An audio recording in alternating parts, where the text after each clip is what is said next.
दोस्तों, आर के education YouTube channel में आप सभी का स्वागत करता हूं, अभिनंदन करता हूं। तो दोस्तों, आज के इस वीडियो में हम संस्कृत साहित्य के टॉप 25 प्रश्नों की चर्चा करने वाले हैं दोस्तों। तो दोस्तों, 25 प्रश्न जो है आपको रोज यहाँ पर देखने को मिलेंगे।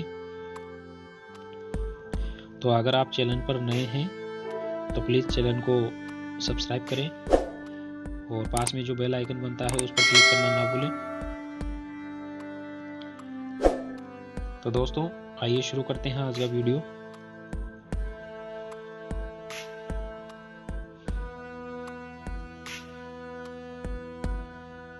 महाभाष्य अनुसारेण यजुर्वेदस्य शाखाः वर्तन्ते। महाभाष्य के अनुसार जो है यजुर्वेद की शाखा है। तो दोस्तों, कल वाले जो वीडियो में मैंने आपको बताया था 2100 1009 इस प्रकार से मैंने बताया था आपको।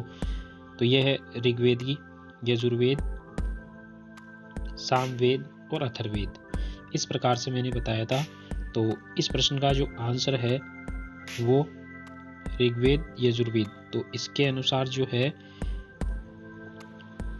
इसका राइट आंसर है यजुर्वेद की शाखा है। तो 100 शाखाएं हैं। अगला प्रश्न है महाभाष्ये अथर्ववेदस्य कति शाखाः उच्यते। तो अथर्ववेद में कौन सी आएगी इस ट्रिक के अनुसार? 2100 1009। ऋग्वेद, यजुर्वेद, सामवेद और अथर्ववेद। तो अथर्ववेद के अनुसार जो है कितनी शाखाएं हो गई? 9 शाखाएं हैं। तो 9 शाखा इन ऑप्शन में ग नंबर में है। तो ये ग अपना राइट आंसर हो जाएगा। अगला प्रश्न है यास्मते स्थान विभाग दृष्ट्या देवान कतिषु श्रेणीषु विभजनम कृतम।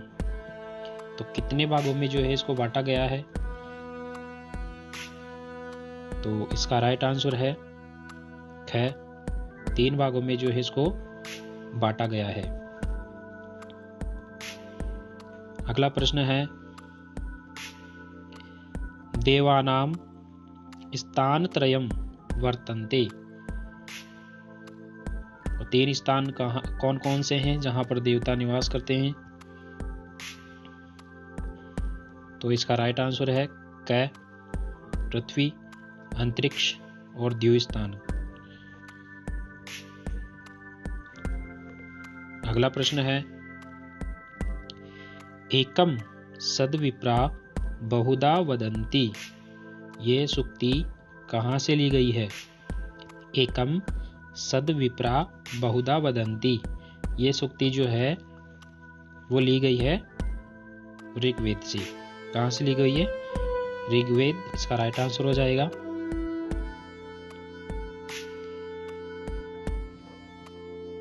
अगला प्रश्न है पुरुष सूक्त नासदीय सूक्तश्च कस्मिन् वेदे वर्तते।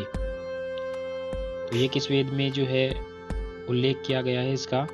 नासदीय सूक्त का और पुरुष सूक्त का। तो इसका राइट आंसर है ग। इसका राइट आंसर हो जाएगा। ऋग्वेद में जो है पुरुष सूक्त और नासदीय सूक्त दोनों देखने को मिलते हैं। अगला प्रश्न है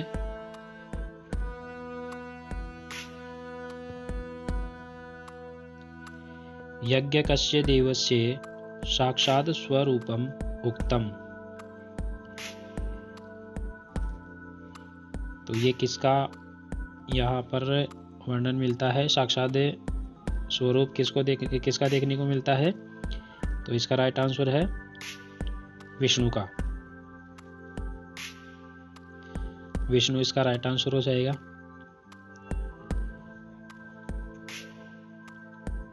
अगला प्रश्न है सत्यमेव जयते इयम् उक्ति कुतः गृहीता। सत्यमेव जयते यह उक्ति जो है कहां से ग्रहण की गई है? सोचिए, अपने आंसर जो है मन में सोच लीजिए। 3 सेकंड का समय आपको मिलता है। तो इसका राइट आंसर है मुंडकोपनिषद। यहाँ से जो है ये उक्ति जो है ग्रहण की गई है, सत्यमेव जयते।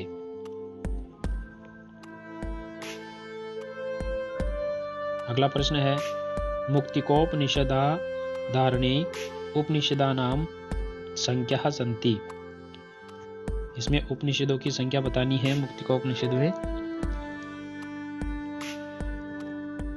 तो उपनिषदों की संख्या इसमें है क्या? इसका राइट आंसर हो जाएगा 108।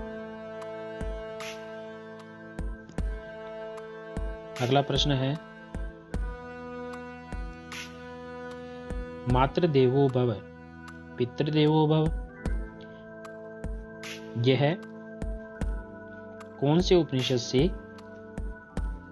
लिए गए हैं? तो अपना उत्तर मन में सोच लीजिए।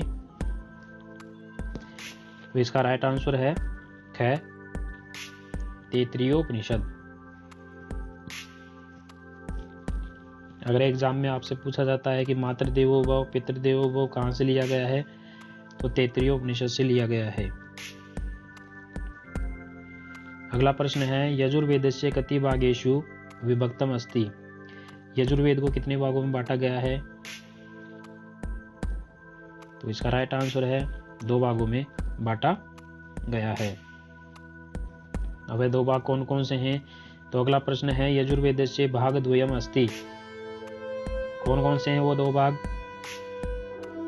तो इसका राइट आंसर है क शुक्ल और कृष्ण, यानी कृष्ण यजुर्वेद और शुक्ल यजुर्वेद। इन 2 भागों में जो है यजुर्वेद को बांटा गया है। अगला प्रश्न है मुंडकोपनिषद इत्यस्याधारणे उपनिषदानाम संख्या। मुंडकोपनिषद में जो है कितने उपनिषदों की संख्या कितनी है? तो इसका राइट आंसर है 108। अगला प्रश्न है वेदानाम व्याकरण ग्रंथान कथ्यते। वेदानाम व्याकरण ग्रंथान कथ्यते, तो किस ग्रंथ को कहा जाता है? वेदों का व्याकरण ग्रंथ किसको कहा जाता है? तो ये प्रतिसाख्य को कहा जाता है। तो इसका राइट आंसर है प्रतिसाख्य। अगला प्रश्न है वैदिक यज्ञानाम क्लिष्ट विधि सरलीकरणेयो अर्थे आविर्भावः अभवत्।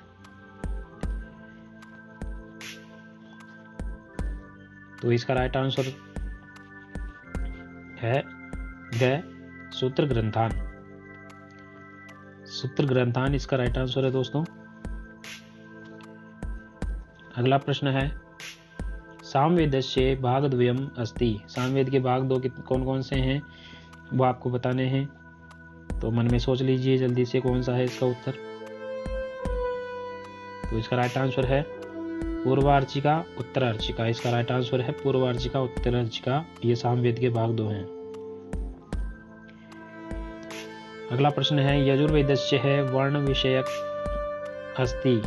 यजुर्वेद का वर्ण विषय है, बताओ जल्दी से। कौन सा है इसका उत्तर? तो इसका उत्तर है ग यज्ञ विधानम। यज्ञ विधानम जो है इसका राइट आंसर है दोस्तों।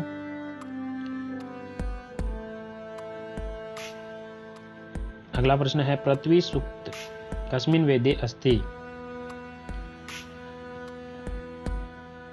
तो पृथ्वी सूक्त कौन से वेद में है? तो ऋग्वेद में है दोस्तों। अभी पीछे आया था क्वेश्चन, रिपीट हो गया दोबारा से।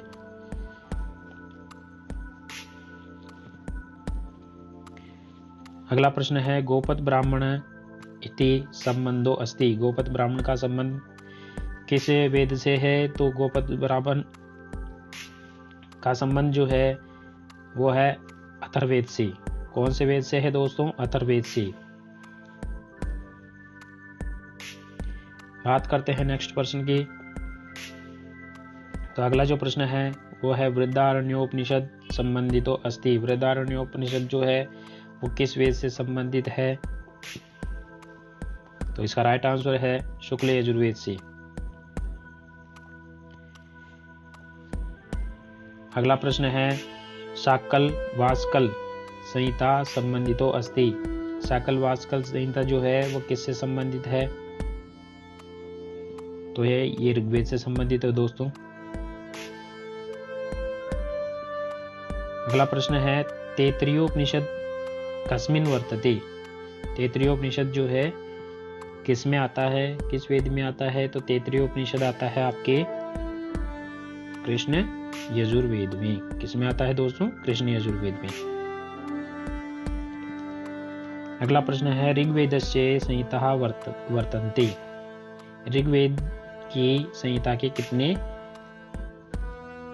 संहिता कितनी है? ऋग्वेद में संहिता कितनी है? तो ऋग्वेद में जो है संहिता है आपके 2 संहिता है दोस्तों। कितनी संहिता है? 2। अगला प्रश्न है केनोपनिषद कस्मिन् वेदे वर्तते। केनोपनिषद जो है किस वेद में आता है? तो केनोपनिषद जो है वो आता है सामवेद में। इसमें आता है दोस्तों? सामवेद में आता है। अगला प्रश्न है वंश ब्राह्मण कुत्र। वंश ब्राह्मण कहाँ देखने को मिलता है? तो वंश ब्राह्मण जो है वो आपको यजुर्वेद में देखने को मिलता है।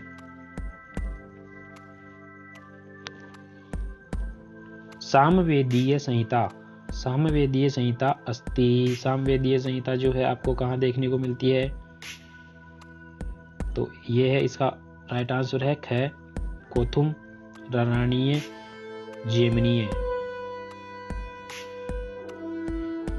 ये जो है सामवेद की शाखाएं हैं। अगला प्रश्न है छंदोग्योपनिषद अस्ति। छंदोग्योपनिषदो अस्ति। छंदोग्योपनिषदो अस्ति कहाँ से लिया गया है ये? तो ये लिया गया है यजुर्वेद से। यजुर्वेद से लिया गया है।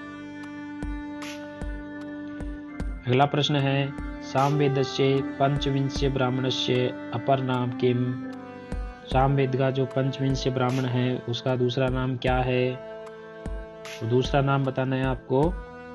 तो इसका है राइट आंसर ग प्रोढ़ ताड़े ब्राह्मण है। कौन सा है दोस्तों? प्रोढ़ ताड़े ब्राह्मण। अगला प्रश्न है षड्विंश कस्य वेदस्य ब्राह्मणो अस्ति। षड्विंश कस्य वेदस्य ब्राह्मणो अस्ति। तो षड्विंश किस वेद में आता है? ये आता है आपके सामवेद में। तो इसका राइट आंसर हो जाएगा ऑप्शन नंबर ग। लास्ट प्रश्न है आज का शतपथ ब्राह्मणो अस्ति। शतपथ ब्राह्मण है तो किस वेद का है ये? तो ये है शुक्ल यजुर्वेद का। तो ऑप्शन नंबर ग इसका राइट आंसर हो जाएगा। तो दोस्तों आज के वीडियो में ये 25 जो क्वेश्चन है वो सॉल्व करा दिए हैं। तो दोस्तों ये आपके जो आगामी एग्जाम है, चाहे वो फर्स्ट ग्रेड हो, चाहे नेट हो, चाहे रिट हो, क्वेश्चन तो आप कहीं से भी आ सकता है दोस्तों। तो ये सभी एग्जाम के लिए एमपी यूपी टेट सभी एग्जामों के लिए बहुत ही महत्वपूर्ण जो है साहित्य के प्रश्नोत्तरी जो है ये यहाँ पर इस चैनल पर आपको देखने को मिलेगी दोस्तों। रोज आपको एक वीडियो मिलेगा, 25 क्वेश्चन उसमें होंगे और आप अच्छे से इन क्वेश्चनों को जो है याद कर लेना दोस्तों। तो आई होप दोस्तों वीडियो पसंद आया होगा। वीडियो पसंद आए तो लाइक कर देना, अपने मित्रों के साथ शेयर करना ना भूलें। तो ऐसे ही वीडियो के साथ मिलते हैं कल 25 प्रश्नों के साथ। तब तक के लिए जय हिंद, जय भारत।